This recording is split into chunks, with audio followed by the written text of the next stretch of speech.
What if what you're calling boundaries are actually walls that are keeping everybody out? After my divorce, I called myself protecting my peace, but I was really protecting myself from pain, from being seen, from being vulnerable. And the difference cost me new connections, it cost me opportunities, and it cost me growth. So in today's video, we're going to talk about ways to tell the difference between boundaries and emotional walls. One of them will set you free, and the other one will keep you stuck. I'm Giovanna May Reese, founder of the Hiatus space, where I help ambitious women reclaim their energy, set boundaries, and create clarity through mindfulness and breathwork. Okay, so let's start with simple definitions. Boundaries are rooted in your values.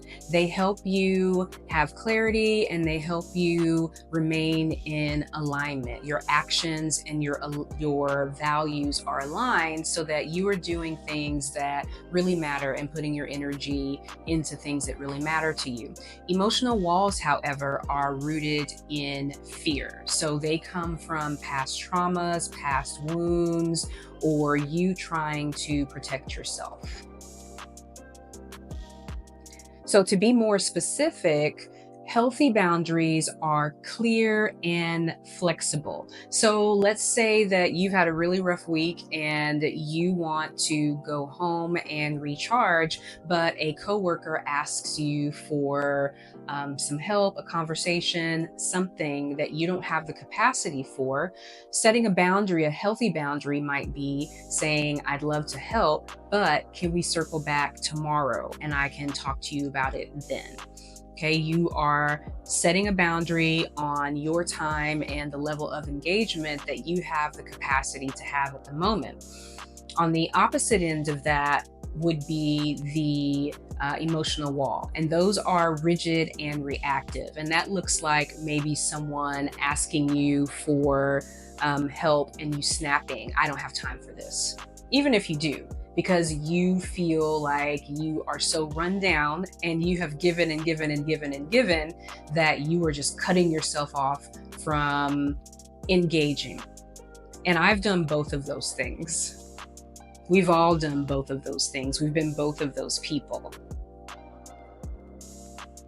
I remember after my divorce, years and years ago, I pulled away from everyone and I did all the things that you do, went to therapy, worked on myself, but I still needed some more work because when I got back out on the market, any little thing was a nope, cutting it off, not seeing that person anymore, the first hint of anything. And in my mind at the time, I thought, okay, I'm setting boundaries. I am not going to get bamboozled again. I'm not going to get hurt. And I'm just not putting up with anything. But what I was really doing was keeping myself away from connection. I didn't want to get hurt. And so I put up a wall so that I was protected, but I was really isolating myself. And it wasn't until I did deeper work that I was able to allow myself with the right person to be open, to be vulnerable. And that led to me being in a happy, healthy relationship. And the same thing applies at work. I remember years and years ago, early in my career, being very rigid about what I would and would not do and who I would and would not connect with. A lot of us have grown up hearing that work is work, home is home, and the two shall not cross paths.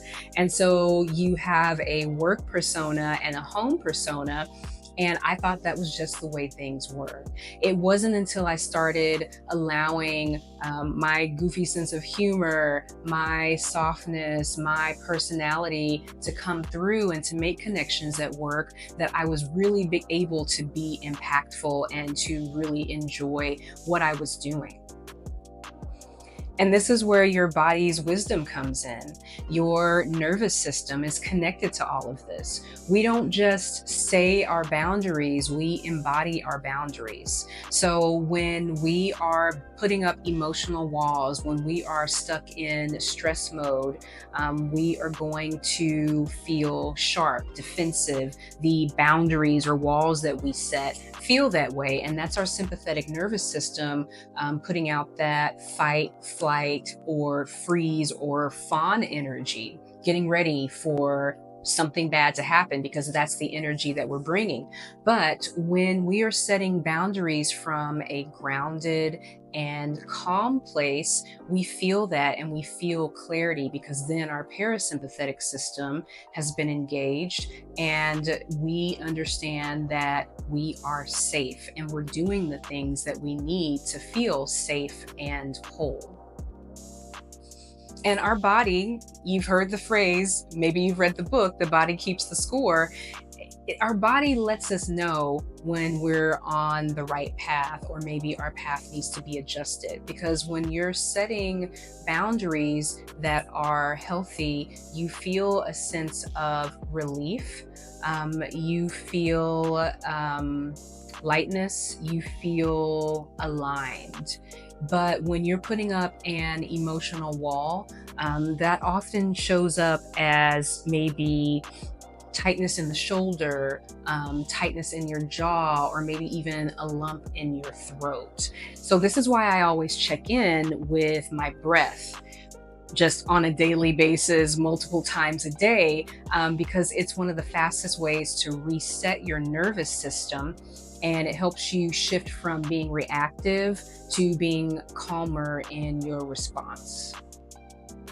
I'll be talking more about that at the Job Liberation Virtual Summit for Black Women, May 16th through 18th. The link to purchase tickets will be in the description below. But if you want some immediate help, I do have a few ways that you can do that. The first way, the easiest way, is to sign up for my newsletter.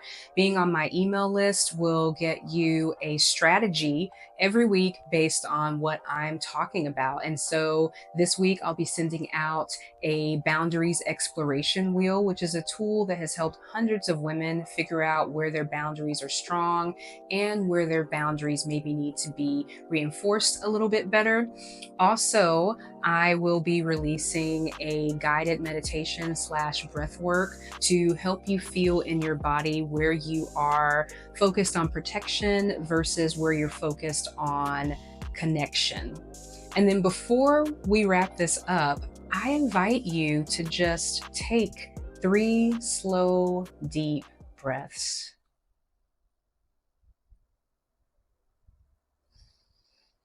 And you can exhale through your nose, through your mouth, and just feel your shoulders come down. Feel a sense of relief with each of those inhales and each of those exhales. Last one.